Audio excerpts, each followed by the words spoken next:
Assalamualaikum dan salam sejahtera. Apa khabar semua? Ya, baik. Dalam siri kali ini kita nak membincangkan apakah perbezaan di antara eustress dengan distress. Ya, apa dia ni maksud eustress distress ni?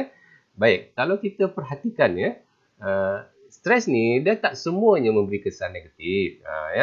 Ada stres yang boleh membawa kesan yang positif, sebab dulu Pak sudah sebutkan bahawa stres ni satu sistem semula jadi yang secara fitrah.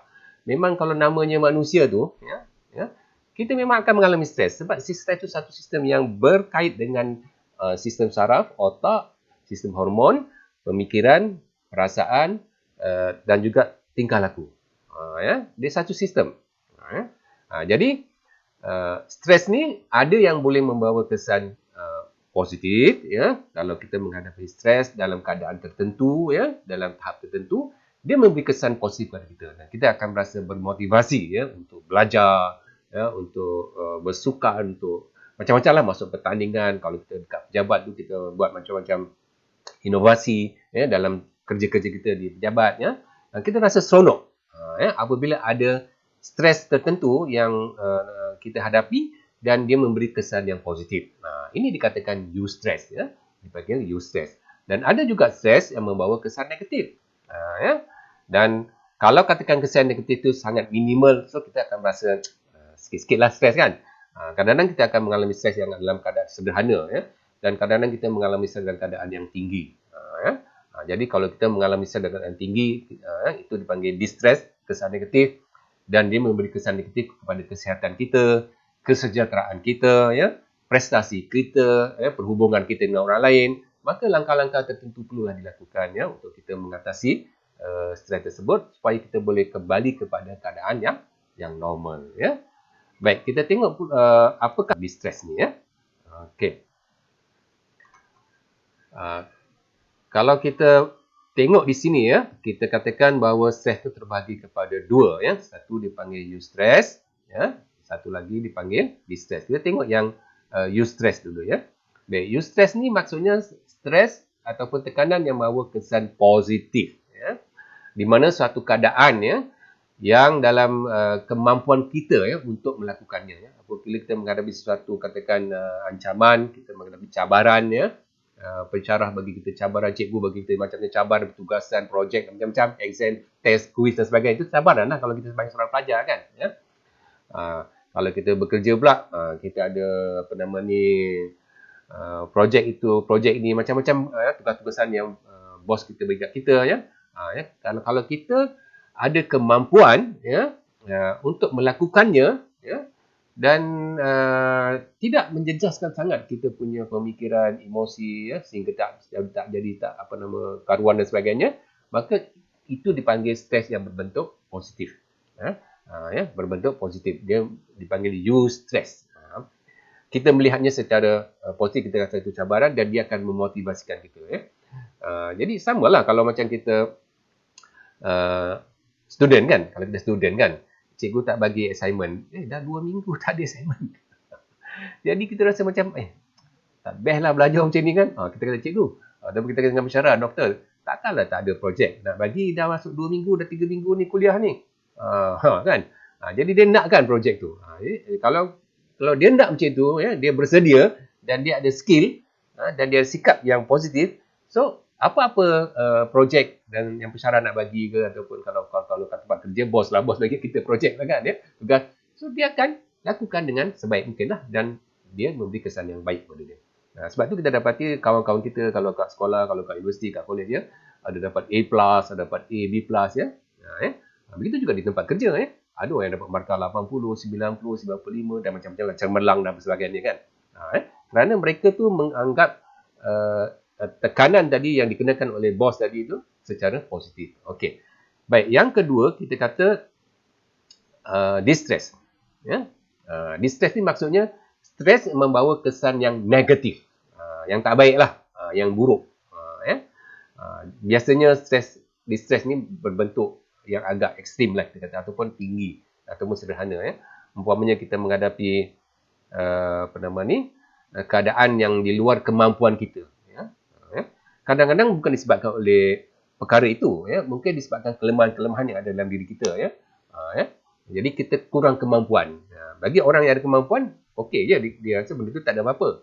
Bagi orang yang kurang kemampuan, ya, nak menghadapi, ya, cabaran, tuntutan ataupun apa nama ni, ancaman-ancaman yang boleh membawa kepada saya tadi, so dia akan merasa distress lah. Ya. Dan kadang-kadang faktor ini melibatkan keyakinan, ya. Dia tidak ada keyakinan nak buat. Ya. Sama ada dia pelajar, dia kerja, keyakinannya rendah. So sikit-sikit jadi distress, sikit-sikit jadi distress. Ya. Sebaliknya orang yang ada keyakinan, okey je bagi dia. Kan, ya. Kadang-kadang dari segi faktor kemahiran, ya. Kita tidak ada kemahiran. Sebab tu kalau kita jadi seorang pelajar, kita kena ada kemahiran belajar.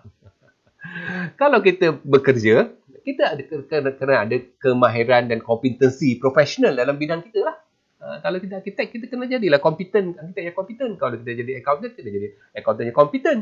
Kalau kita pegawai tadbir, kita kena ada kompetensi, ada skill dalam menguruskan pentadbiran kita. Ya, ini penting, ya. Kadang-kadang dari segi pemikiran, ya, kerana kita ni ada pola pemikiran yang negatif, ada yang positif, ya, ada yang kreatif, ada yang rigid, dan macam-macam, ya. Kerana disebabkan pemikiran ataupun situasi luar jangkaan lah, kadang-kadang di luar daripada jangkaan kita, ya. Memang kita tidak ada keupayaan lah, benda tu besar sangat, ya. Umpamanya berlaku krisis perhubungan, ya, masalah kewangan, masalah ekonomi, ya. Kehilangan seseorang yang kita sayangi, ya, kematian, penceraian, perpisahan, ya, ni di luar jangkaan. So benda tu boleh menyebabkan distress, ya. Jangkitan penyakit, umpamanya pandemik sekarang COVID-19, semua orang merasa resah, semua orang merasa takut, dan sampai ada satu tahap orang terpaksa membunuh diri, ya. Itu keadaan dipanggil distress, ya. Okey. Baik. Kita lihat dari segi kesan eustress dan distress, ya. Dari segi 4 perspektif, ya. Satu dari segi persepsi, yang kedua dari segi emosi, ketiga dari segi perlakuan, dan keempat dari segi prestasi, ya. So kita cuba buat perbandingan. Kalau tuan-tuan puan-puan tadi tengok table ni, ya. Kita ada table eustress dan juga table distress. Kita tengok dari segi 4 perspektif tadi, ya. Baik. Kalau katakan ancaman, ya, ataupun cabaran ataupun tuntutan kehidupan itu, ya, sumber stres tadi, ya, dilihat memberi kesan positif, maknanya dia mendapat kesan eustress, ya, kesan positif. So dari segi persepsi, biasanya individu itu, ya, melihat peristiwa itu sebagai satu cabaran yang positif, ya. It's a positive challenge, ya. Itu dari segi perception, ya. Manakala orang yang mengalami distress pula, dia melihat peristiwa tadi itu, ya, sebagai sesuatu yang negatif, ya. Satu ancaman yang negatif. Kawan ni lihat sebagai cabaran, kawan ni lihat sebagai ancaman ataupun masalah. Kesannya lain lah. Itu dari segi persepsi. Yang kedua, kita tengok dari segi aspek emosi, ya. Emosi. Orang yang stres tadi, dia merasa teruja. Pensyarah bagi satu assignment, dia kata, apalah bagi satu je, bagilah assignment yang mencabar sikit. Bagilah assignment yang mencabar sikit. Sekarang dunia digital, dia kata. Maklumat senang nak dapat. Ini macam biasa je. Nampak? Dia rasa teruja, dia excitement, ya. Ini bagi you stress. Bagi orang yang mendapat kesan distress pula, dia rasa bimbang. Ya. Seorang rasa teruja, seorang rasa kebimbangan, anxiety. Perbezaan dari segi emosi, ya. Dari segi pelakuan pula, behavior, ya, pelakuan, ya.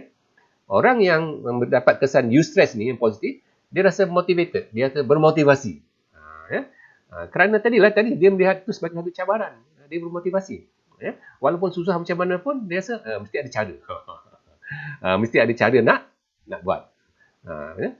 Sebaliknya dari segi orang yang mengalami distress pula, ya, dia mulalah dia kata demotivated lah, kita kata, ya. Dia suka bertangguh, ya. Dia suka bertangguh, nantilah, ya. Macam-macam alasan dia bagilah. Dia mungkin menyalahkan itu, menyalahkan ini, sebagainya, ya. Itu dari segi perlakuan. Baik. Dari segi prestasi pula, ya.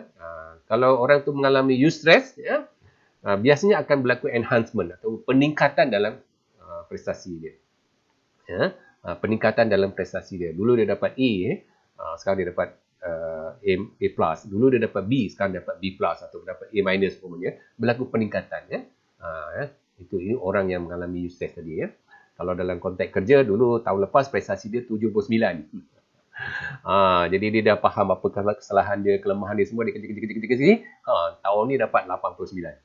Naik dia punya prestasi. Ya. Ya.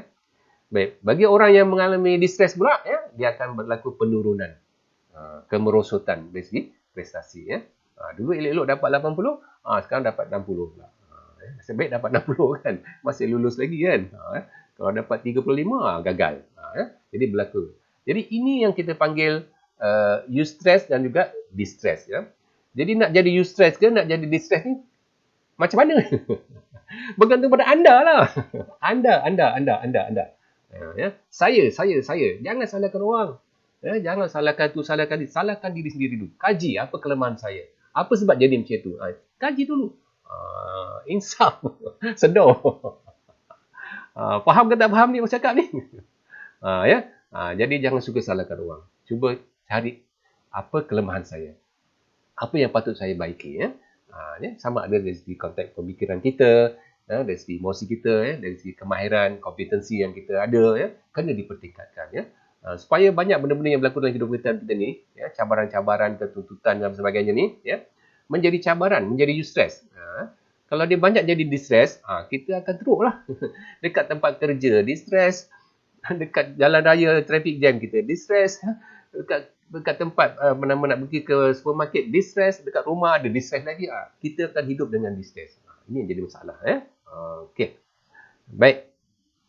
Kita tengok pula apakah hubungan stres ni dengan pencapaian. Kalau kita tengok graf ni kan, ya. Satu ialah tahap pencapaian, yang satu lagi adalah tahap stres. Ya. Baik. Apabila kita dalam keadaan tidak ada tekanan langsung, ya. So kita akan rasa bosan lah. Kita akan rasa bosan. Cuba anda sebagai pelajar, ya, masuk minggu pertama sampai minggu kelima pensyarah ajar je. Tak bagi assignment, tak bagi quiz, tak bagi apa, kita rasa apa ni? Tak mencabar lah. Kan? Ya? Kalau kerja macam tu juga, ya. Biasa bos bagi kerja katakan 10 kan. Jadi bos bagi kerja 1 je. Apalah ni macam tak ada kerja, baik tak usah datang kerja lah bos. Ya? Kita rasa bosan lah sebab tak ada stres. Ya? Baik, kalau katakan stres makin meningkat, ya, ke kanan ke, kita masih rasa okey lagi. Ya? Kita masih boleh cope lagi. Kita rasa tenang. Ya? Lepas tu dia naik lagi, ya, sampai kat tengah-tengah tu, ya, sampai kat tengah, eustress yang hijau tadi kan. Kita akan rasa lebih bertenaga, lebih fokus, lebih bermotivasi, lebih teruja, ya. Ya, dalam keadaan stres yang macam tu. Ini dipanggil distress. Sebab tu eustress, dipanggil eustress tadi kan. So eustress ni dia penting kerana dia boleh meningkatkan pencapaian kita sampai kepada tahap pencapaian optimum. Tak kisahlah kita belajar ke, kita bekerja ke dan sebagainya, ya. Baik. Tetapi kalau katakan stres tu semakin banyak lagi, tambah lagi, ya, sampai ke tahap yang kita tak ada kemampuan, ya, kita tak ada kemampuan nak hadapinya, ya, nak lakukan benda tu lagi, tak boleh. Sedaya upaya dah saya buat, tak boleh juga. So dia akan menyebabkan pencapaian kita akan mula menurun balik daripada tahap paling atas tu, tahap pencapaian optimum tadi, dia akan turun ya, turun sampailah habis, tak ada pencapaian langsung, ya. Ini dipanggil distress. Keadaan ini dipanggil distress, ya. Jadi distress ni yang kita nak perlu elakkan, ya. Perlu nak elakkan. Macam mana kita nak elakkan distress ni? Macam-macam cara lah, ya. Jadi orang yang dalam keadaan distress ni dia akan mengalami keletihan, ya. Dia mengalami keletihan melampau dan mungkin kesihatannya akan menurun, terjejas, macam-macam penyakit dapat. Dan ini kita akan bincang dalam siri akan datang lah, ya. Dan akhirnya mungkin mengalami burnout, ya. Kalau dia bekerja, mungkin dia kata, bos saya nak berhenti kerja lah. Kalau pelajar kata, pasu saya tak boleh nak belajar lagi lah, pasu saya nak berhenti lah, saya nak quit lah. Dia akan kata macam tu, dia burnout, ya. Jadi tahap optimum ni, ya, dalam keadaan boleh ditingkatkan, ya, ya, dengan kita mengubah apa yang ada dalam diri kita. Umpamanya cara kita berfikir kena lebih kreatif, ya.